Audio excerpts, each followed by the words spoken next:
Hello, I'm John Loughran and I'm the Sir John Monash Distinguished Professor at Monash University. I was the Dean of the Faculty of Education for 10 years and then was fortunate enough not to be in the role when COVID hit, and so my life has been enjoyable in COVID compared to many others. I'm very grateful to be the third Ruth Wong Distinguished Professor for the NIE. COVID, we could look at it in two ways: the challenges that it created, but also the opportunities. Because I think what COVID did was it allowed us to challenge the status quo and for teaching to move beyond the expectations of a normal classroom. Yes, remote teaching has had that impact. The purpose of a lesson has become clearer in a teacher's mind, and therefore the learning they're trying to create has become much more explicit for them and for their students. The public perception of teachers, I think, has been powerfully impacted because so many parents have had to work with their children as learners. I think they've come to understand that teaching is a much, much more complicated and sophisticated business. Certainly one of the most powerful relationship changes would be around trust and autonomy. Teachers have created learning for their students and have trusted that the students would take up the challenge. I think this shift has been a difference in the nature of the context in which the learning occurs. And that has meant that the traditional challenges that we have in teacher education and teaching and learning generally have also been highlighted and addressed. So teacher education, its model of practice, was severely challenged. It was also a little bit like I was saying earlier on.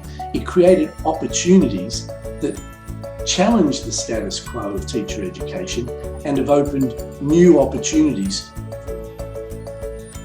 Thinking about what the digital opportunities are that have been created, it's not about a shift to digital, it's about augmenting the existing in new ways that enhance teaching and support quality learning. The virtual world that was sort of forced upon us as a consequence of COVID was grabbed by many teachers.